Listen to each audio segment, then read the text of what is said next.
What's going on, world? I go by the name of Chris. I'm Kanisha. I'm Ariam. Tony. It's Rebecca. It's your boy Terry. And we are the Skinners. The Protos. And we are the A-Team. And this is...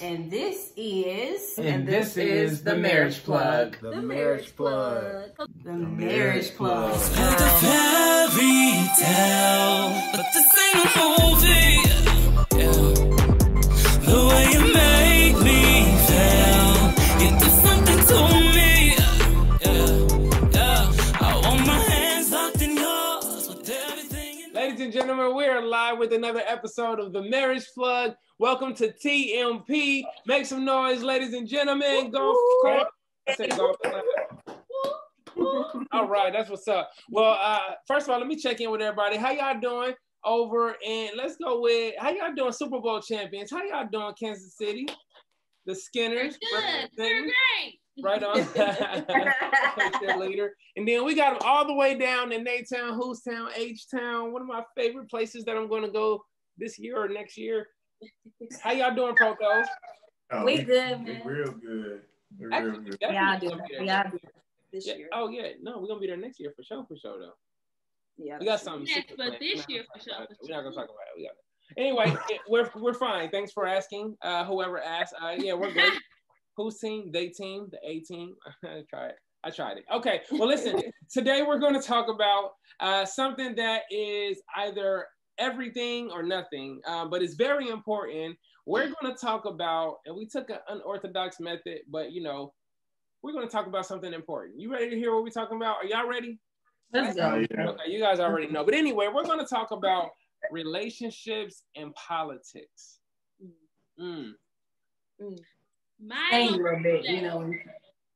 Relationships and politics, because it can get awkward if you're in a relationship and then your spouse doesn't have the same political belief as you. Like, that's a bit of a touchy situation. I know recently we were all in a conversation, and you know, like, I had my views on something and you guys had your views on something, and you know, the conversation, fortunately we was able to have like a good conversation, but that conversation, like in a different setting, ooh, that could have raised the roof on some people, you know, and they could really view us differently if they, you know, didn't agree with our perspective. So, you know, we got a lot to talk about, so let's go ahead and get into it. So like Chris said, the topic is politics and relationships. So my question to y'all that I think is important to get out is, should political party or affiliation matter in our relationship? And just kind of like expanding it a bit, like, you know, we can expand this to friends and even in a work setting. And I say this because, you know, if we go to work and we talk about politics and different beliefs, you know, we bring it home and we have this whole debate or conversation with our significant other. Same thing goes with family. So what do you guys think? Man. I know, right? Right. It's like, personally, I feel like it's a case-by-case situation. So let's say if it's a friends thing, if our core values align, I don't necessarily need our political ideas to align. But if who we are as our core values align, I think that works well. I have friends and people I really care for who their political belief is different than mine. However, it's interesting how our same compass drives us in a different direction. But I think it's because how we show up in the world. So not all of my friends are Black. You know what I'm saying? I think how we show up in the world and everyday life kind of dictates how we view the world and what we need, right? And our convictions. When it comes to the relationship and marriage, I think parties probably play a role at least. But even within a party, you can have several different demographics even within a party. But once again, I feel like, honestly, the core values have to line up.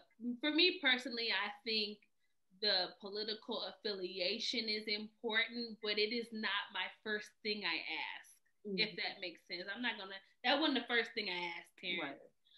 But yeah, that's just my thought. Yeah. And I was gonna say, like, I think we've been fortunate in that sense that we've always pretty much, voted the same way in terms of party. Of course, like, around the primary time, we always, talk about, okay, so who are you thinking about, you might vote for. And somehow it always ends up being like the same person. But I will say though, like, this is one of them things, like some people have lost, friendships, maybe even relationships, over political parties. Of course, the climate of the world may not be, what we want it to be right now. So, and here's my thing, like when it comes to like coworkers and stuff like that, I kind of don't want to know your political affiliation, if that makes sense. Like, I really like my coworkers. I like being in a team with them. I like working with them, and I want to keep it at that. When we start talking about politics and you say something that, that I'm just like, are you kidding me? Like, I don't want to have that conversation in the workplace. Yeah. I just don't. Unfortunately, it's been coming up, of course, more and more. And I'm like, trying to, stay to myself. I don't want to get into that conversation. But when it comes to like a relationship, your spouse, I agree with my sis that like if our core values are the same, if we're able to love on each other regardless of our political parties, I think it can work. I read this article that said that even if you do vote the total like opposite of each other, and I don't know how, like, I guess what's the word? I don't know like the source of the article necessarily. I forgot. No.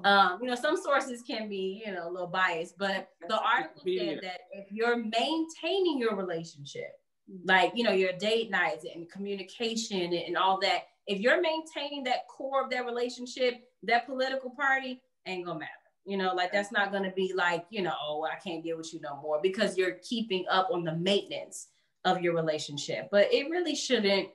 It does matter to me, I guess, because you just got fortunate. It matters for me just because we're going to have a child together, if we're blessed and fortunate enough to do that.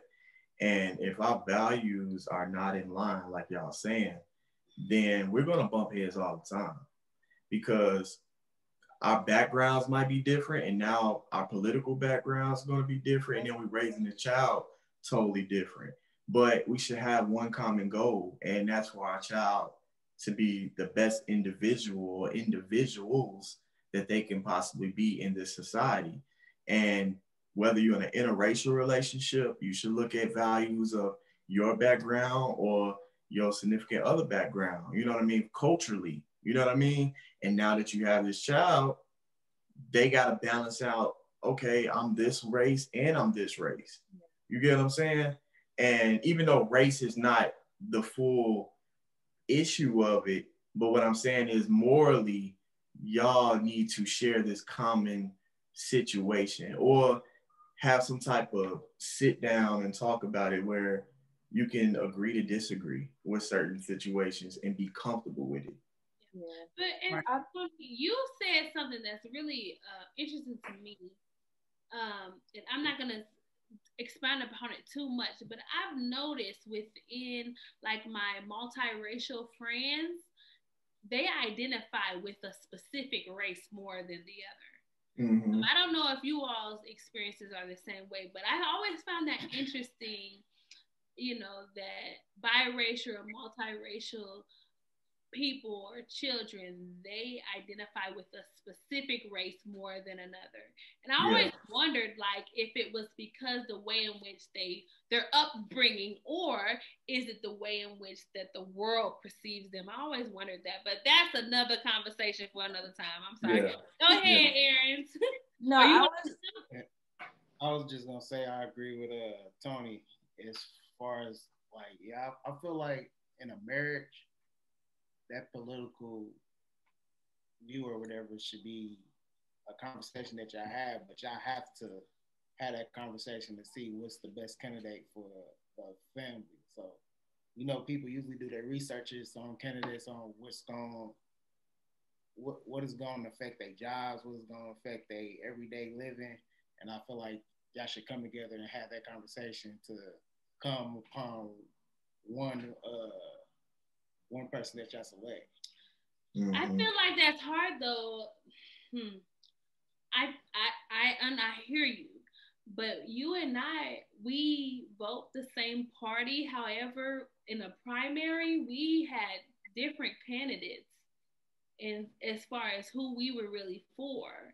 And I feel like both as far as the core values, even though we're two different people, they still met our core values. I don't think we did. I think some of we did not have the same. But then you explained to me on a couple of yours, and I switched of who I was going for because it made more sense. I didn't know that. That's new information. Like some of them, like I didn't even look up, and it said it affected you. You brought it to me on how it will affect your job and how it affect the schools. But it's not just jobs, but it's about what's morally right. I think more than anything, because sometimes people can be a one issue voter, right? And they're so focused on their business and their work, but not their moral compass. And I have a problem with that. I allow my moral compass to guide me. However, who also is a part of what is going to help me business-wise and things of that nature. But my root is morally, my moral compass. What are my core values? Go ahead, Erin. I'm sorry, but I hear you. Okay. So the only thing I was just going to say is as far as like the relationship, I think that can be a time to, if you guys, do have the same core values, to come together and kind of go through and do some research. I know now more than ever, like when we were growing up, technology was prevalent, but now it's just has exploded. So I think this is a time where you can go do research on a candidate. Like right now, I think this time me and Chris went through and did research and wrote down, their tenets or their aims for what they want to do. So I think that's good.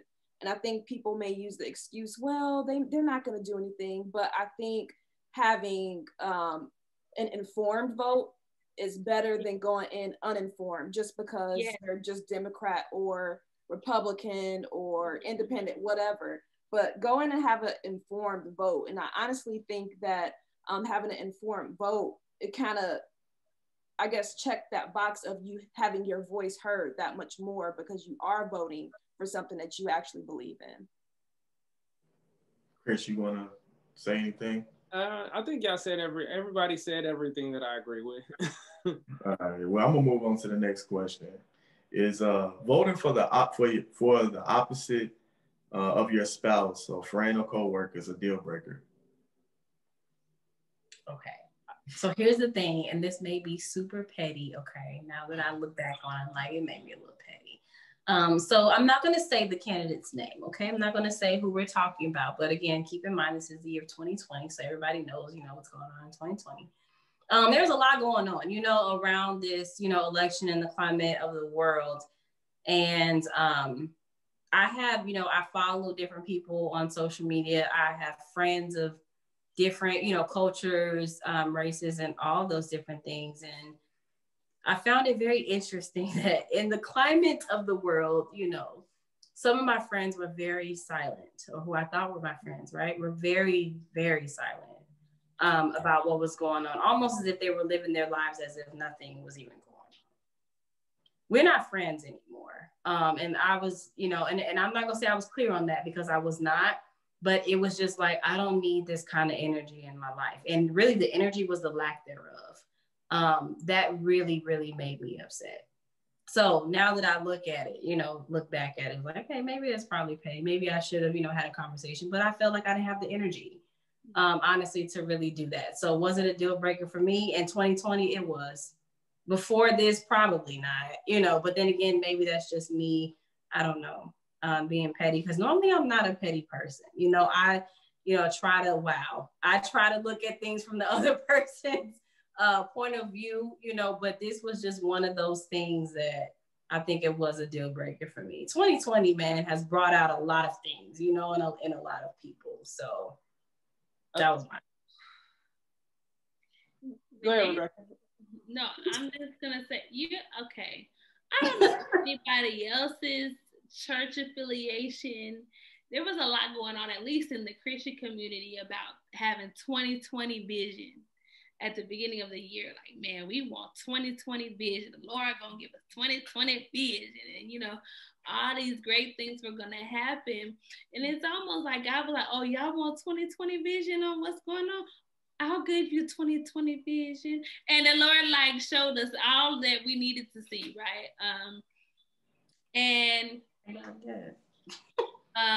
That's a bar, low key. I don't think that we, you know, I always say, don't be asking God for nothing you ain't really ready for, okay? Man. And I feel like the church was probably asking the Lord, and some other folks was asking for the Lord to show up 2020 vision, and God was like, okay. And it was something totally different than what we anticipated, right? However, I feel like the scales have been taken off of our eyes, and we know what it is. And so for me, in my marriage, is that a deal breaker? Yes. I will always seek to understand, because I want to be quick to listen and slow to speak, right? I'm going to listen. However, it goes back to my core values and my beliefs and my compass, the way in which I'm wired. You know what I'm saying? In my marriage, in my relationships, in that regard. When it comes to my friendships, I believe that it is not my job to judge. It is my job to love and to seek understanding and to also seek to be understood. And so it's interesting. I have middle-aged white women that are my friends, you know, and they've grown up in very different avenues in which I do. But the thing is, I use my influence to have a courageous conversation, right? Who is going to have that courageous conversation if they never go outside of their bubble of influence or what they're used to in their normal? And so if I have that opportunity to have a conversation with somebody that I don't necessarily fit in their quote unquote friend demographic in general, I still want to be a part of that conversation because I want to use my influence to share my experiences, right? And so I've had multiple conversations with women who don't look anything like me, men who don't look nothing like me, ain't as young as I am, might be way older than me, but we are able to have a friendship and a courageous conversation because that conversation, that will penetrate different than necessarily a whole movement because they know who I am as an individual, if that makes sense. So I don't know if I answered that question, but that's me sharing my heart and my thought. I don't know. All right, let's just, leave it. So you said in the marriage, it's a deal breaker, right? And this is just because of what you said. It's really two things. In the marriage, it's a deal breaker, but with your friends, you feel like it's your job to love and not judge them. So it's not necessarily a deal breaker. Wouldn't it be your job more with your spouse to like love and not judge them for it to not be a deal breaker? I feel, for me personally, as a person, it is not my job to judge in general.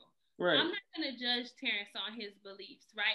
However, I don't know if, I don't think did we ever have a political conversation while we were dating? But I think, but I guess it was the love and judge part that was like, that made me side eye you and raise my eyebrow. I can't raise it, but it's how it went like that. I see what you're saying. So let me say, my job is to love my spouse and also not to judge him. Okay. Period. Right. I think I make that transition because I feel like that's expected of your spouse, but I shouldn't just assume that, right? Not everybody is in that mind frame. Yeah. Period. Here is what I want to say, period. My job as a human being and as a Christian, because that is my moral compass, is that I am supposed to love God and love people. And it's not my job to judge, but extend love, right? And also share, my experiences and educate, right? So that is my belief. It is not my job to judge. That's why I have a feeling about certain quote unquote hardcore political affiliations because it's almost like they're judging, whether right wing or left wing, they're hecka judgy, right? But I don't feel like personally that is my job to do that. I don't know if I'm making myself clear, but hopefully, I don't know. KP, but then I want to go back to the other thing too. KP, what you got for us? You are not building a home and or spending the rest of your life with your coworkers and colleagues. So, excuse me, if you do need to, deal with that in a different kind of way, you are correct in terms of like loving and not judging. However, can it be a deal breaker for a spouse? Absolutely. You are not building a home and or raising a family, spending the rest of your life with a coworker or a friend. So yes, you do have to go about that relationship with your spouse just a little bit differently than you would. But just real quick, deal breaker and judging is two different things. That's two different things. Yes, two different things. I think that as far as the marriage, I personally don't think that. I think if you are in tune with yourselves, it shouldn't even get to a marriage.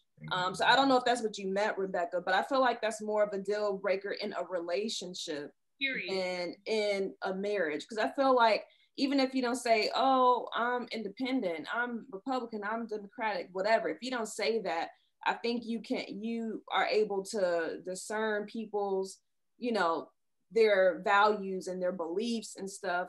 And I guess if you see or side eye a certain belief or value, I think that's the moment to start asking more questions. So I think we need to be kind of proactive to make sure we're going into a relationship and a serious relationship, making sure that we're evenly matched, so that we don't get into a whole marriage. And now it's like, oh, I'm divorcing you because of your political, you know what I mean? Like, I think that's extreme at that point. Because y'all can make it for about 3 solid years, like maybe right off of an election, and be like, you what? And then like that 4th year, like it'd be over. So, but I still think it's a little bit of meat on the bone, at least for because I think y'all both had.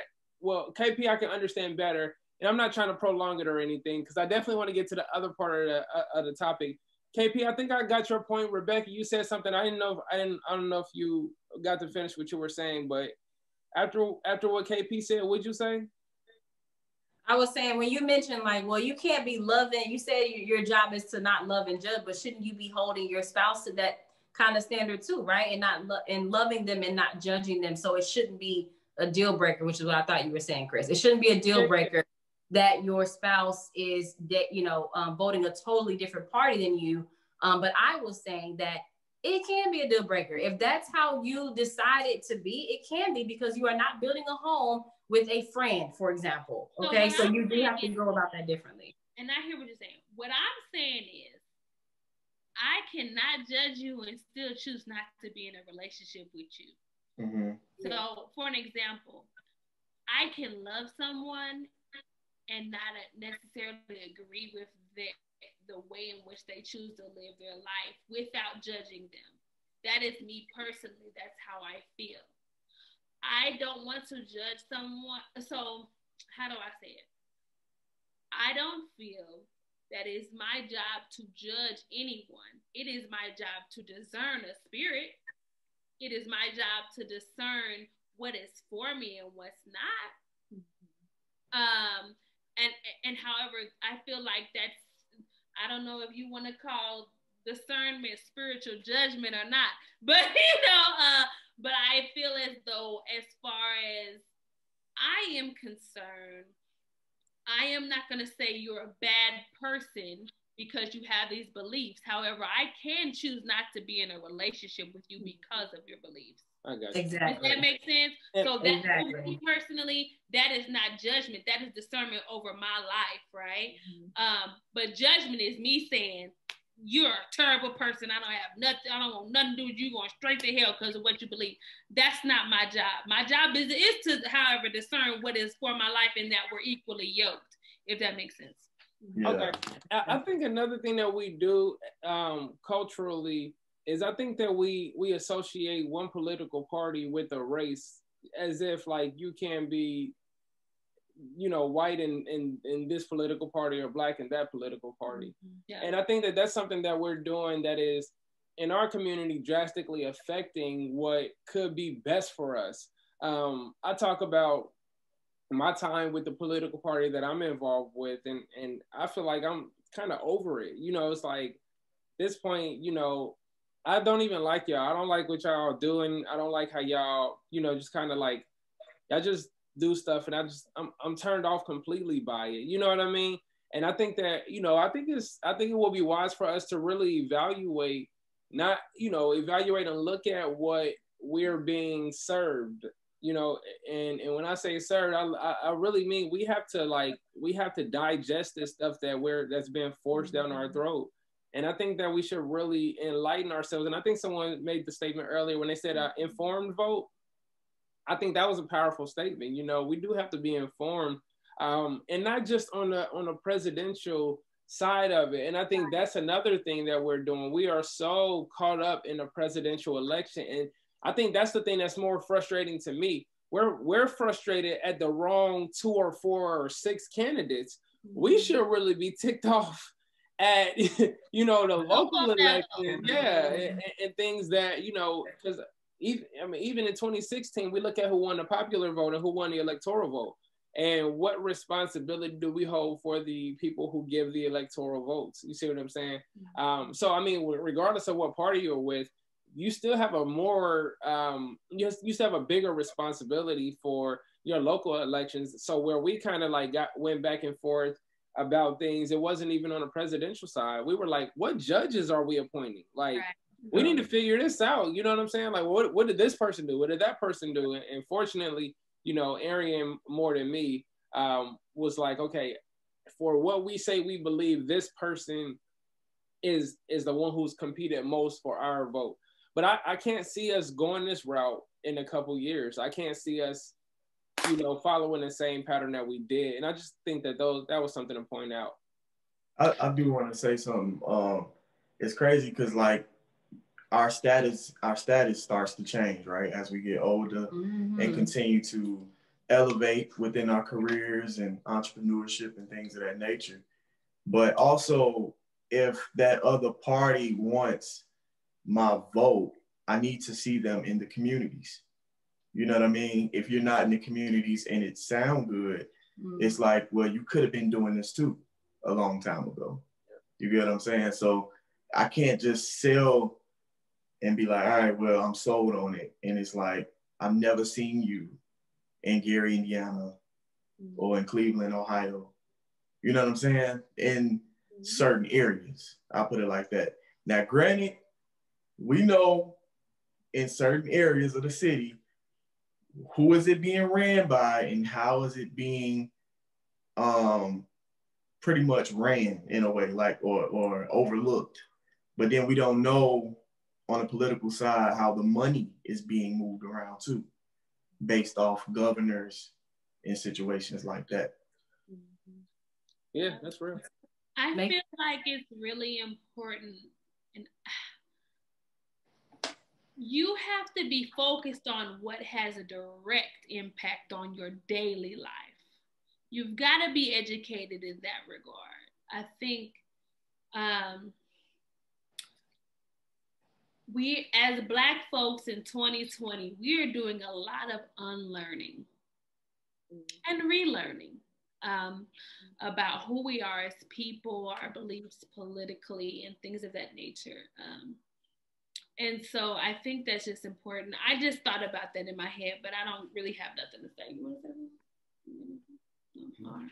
All right. So moving right along, you guys. Last question, but in terms of all these emotions that we feel, whether it be happiness, well, I guess not happiness, but sadness, frustration, anger, rage, whatever the case may be, how do you think we should be finding a proper balance? So let's say that your spouse or your best friend, for example, is voting something totally opposite of what you're doing. You're like, what is wrong with you? You know, all those emotions that play a part in that. How do you find a balance or happy medium in that? Because maybe you're like, okay, I'm not just gonna break up with you because you're, you know, voting another party, or I still want to be friends with you. But how do we find a happy medium with all the stuff that's going on? I definitely think you just got to look at that person as who that person has been to you. You know, I like what you said about the work thing. I try not to bring my employees into you know, I try not to force people to think a certain way. Also, don't associate, again, I think we shouldn't associate the party with the particular evil that we think it is based on, especially media. You know, I think we can just look at the person for who the person is. I know phenomenal people, absolutely amazing people who are anti the belief that I have. Even my Christian belief, I know one of the kindest atheists in the world. You know what I mean? But I'm not gonna disassociate myself with him and them completely because they don't believe what I believe. I think that's the weak part of us. I think there's so much more to offer than, you know, our one-way street of how we think life is, and so many different experiences and perspectives that we can miss out on if we are, you know, that narrow. Respectfully, because that was a little bit harsh. Yeah, and I think. Go ahead. No, I was just gonna say, I think the balance is also just asking yourself, why are your emotions so thrown out of whack by somebody else? Now, let's say if it is a spouse, if it gets to that point, or if it's a really close friend, like, why are our emotions thrown out of whack? You know what I mean? At that level, I think it should be a type of mindset like, okay, we shouldn't, you know, let their thoughts or difference in views, you know, provoke our emotions. It shouldn't be no reason for that. But I can see how somebody that we have no emotional connection or attachment with, I can see how, because we don't have that, I guess, that patience or that time spent with them, we kind of, it's easier for us to just say, disassociate, just cut off, stop talking to them. Yeah. You know what I mean? Or, you know, go on a rant about them to other people or our significant other. It's so much easier to do that. So I think relationship plays a part in, you know, our emotions, even though we shouldn't let it get that way. You about something? I can't think of it right now. Oh, man. Sorry, bro. It was right there on the tip of my tongue. I'm like, man, it'll come back to me. To write it down. I was gonna say that normally I try to, I think I am pretty, you know, an emotional person, you know, like, sorry, on my hair hurt. That's why he rubbed my temple. But usually things within my circle affect me a lot. You know, like I get really emotional, you know, when it comes to my family or things like that. Rarely do I ever, you know, get upset about like a, you know, election or anything like that. Even with, you know, things that happened years ago, my vote didn't even count technically for one of the candidates that I was voting for because they lost my registration. Mm-hmm. That didn't even make me that mad. You know what I'm saying? But now, oh man, I am frazzled, I'm not gonna lie. And it just came out of nowhere. Because every time we have these conversations, I'm just like, yeah, you know, I'm still gonna live my life. My kids still gonna be good. My husband's still gonna be good. You know, I always try to dismiss those conversations as they come up. Yeah. But today I was off work and I ran an errand. And the atmosphere was like something I've never experienced in my life. And I was like, whoa, it hit me today. It really did. And that's never happened to me before. Even when my vote was suppressed, and it's never happened to me before. So this, I will say, if you are feeling those kind of emotions, number one, acknowledge it. Don't try to act like it don't exist, because it does, and it exists for a reason. So figure out what that reason is and really get down, whether you got to talk about it or whatever, because we all just talked about it, you know, and I explained to my friends what's going on with me. And I explained to my husband, I'm like, I don't really know what this feeling is because it's weird. I ain't never felt it before. But it is what it is. And I'm going to take an aspirin and take a bath, you know, or something and just relax for the day. Day's over with. Tomorrow's a new day. But definitely find a way to cope in some kind of way, you know, whatever that is, whether it's taking a break, taking a hiatus from social media, if you need to do that. Not watching, I know Tony's doing that right now. Not watching the news, whatever it is that you need to do that because you still need to be present for your family. You know what I mean? Like at the end of the day, God is in control regardless. It does not matter who wins. That's it. You know, and I know that, you know, so I'm like, what is going on with me? You know, but regardless of the fact, God is still in control, regardless of who wins. And I think that's one of those things that still, you know, gives me peace, you know, at the end of the day. He's still out control regardless. I knew what I was gonna say. Yeah. Yeah, of course. Welcome back. I want to get on like what Chris was talking about. I want to get on what Chris was talking about the media, right? So like, it's so hard to control your emotions, and what you have is a gift to be able to still be there around people. I mean, you know how you might have a gift of blocking energy too. You know what I mean? But I don't have that gift right now. So, so it's like, all right, peace out, dog. All right, we ain't cool. But, but it's crazy how it's kind of hard to control the emotions a little bit for me because the media. And so, like, you know how you see the State of the Unions, for instance, and if you're one political party, whoever that president is, they the only ones that stand up and clap. You know what I mean? And the other ones just sit down. It's no unity, none whatsoever. And it creates such a huge divide where it's like, all right, this news channel is this way, and they're gonna bash the other ones, and then it's the same way. And now that spreads out like a wildfire to all these, you know, to us, the regular people out here every day that have to go to the grocery store, that have to, our kids going to the same school with the other kids down the street or whatever the case may be. And that part of the emotion for me is the most frustrating because it's like, bro, I'll get up every morning to go to work. You know, I'm trying to provide for my family. I'm being a good citizen. I'm paying my taxes.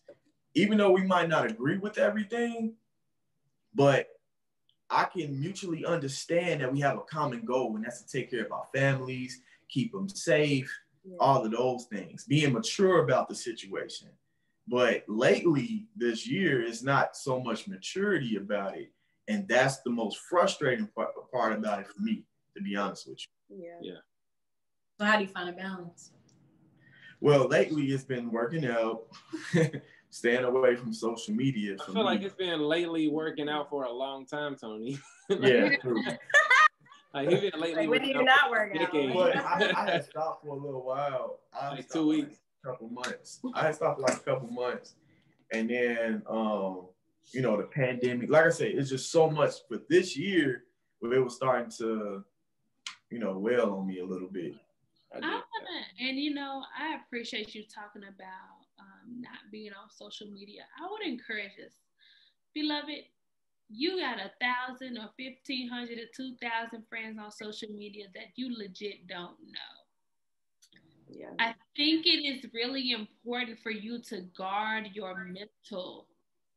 It is important for you to guard who you allow to get your ear gate, your eye gate, right? That's important because they are leading pathways to your mind and to your soul. And I think that is really important because you cannot control what other people put on their social media. However, you can control what you consume.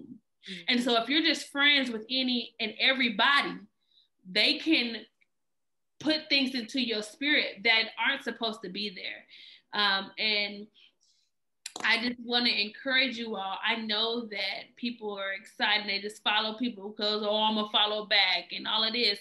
But if you really don't know them, I don't know if you should be friends with them on social media anymore. I'm serious because you've got to protect your mental health and wellness. Like, for example, if Terry is watching something that don't align to my spirit and I hear it, that mess end up sticking with me. And he ain't worried about me hearing it, right? And vice versa. However, that is getting into my spirit. And I'm like, I don't agree with that. I don't want to listen to that. I don't want to hear that. You know? And I think that's just being mindful of your significant other, but then also being mindful of what you allow into your space. Mm-hmm. Social media is also a part of allowing folks into your space. Mm-hmm. And I don't think people realize that you are allowing negative energy or negativity around you, and you've got to be discerning about that. What am I going to allow into my ear and eye gate? What am I going to allow to my spirit? If such and such is talking crazy, I don't need them in my situation. I'm going to unfollow, mute, whatever, even if they family. So my main thing is I would just really impress upon you to be very protective of your space. Be protective of your mental. Be protective of your spirit because that is the way in which you wake up and live out your life throughout each day. So that's my feeling. Go ahead, babe. Only thing I would add is try to have conversations with those people, or put it all out on the table. Like for me, like at work, I can have a conversation with somebody that has a different belief or political belief than I do, but it has to be logical during that conversation. Now, if you just ignorant and you believing in this person because of the ignorant stuff, then all right, I'll see you later. I ain't got time for this conversation. But if you could break down to me and it's logical for your end, I could be like, all right, I can see why you doing that. Yeah. And that's how I like that. That's real. Wrap it up. Well, everyone, I hope that you enjoyed this conversation about politics and relationships, politics and marriage, and how they may fit. Now, granted, recognize every relationship is different. And what works for you in your house, that's what's worked for you in your house. But here's what works for me in my house, they in their house, and they in their house. So we hope that you enjoyed this. Listen, no matter what you may be going through, no matter how you may be feeling right now, you are still here. You still have breath in your body. And so that is a reason to celebrate, because you are still in the land of the living. So what do we want you to do? We want you to do what? Like. We want you to what? Comment. We want you to do what? Subscribe to what? Our Facebook, our Instagram, and our YouTube. The Marriage Plug, okay? You can find it on all of those things. And last but not least, TMP. Hold it down. Have a great week, y'all. Bye-bye. I go right to the sky and bring it back to you. I wanna live, I wanna die with you. Just say the word and watch how all your dreams come true. Just know I got your back.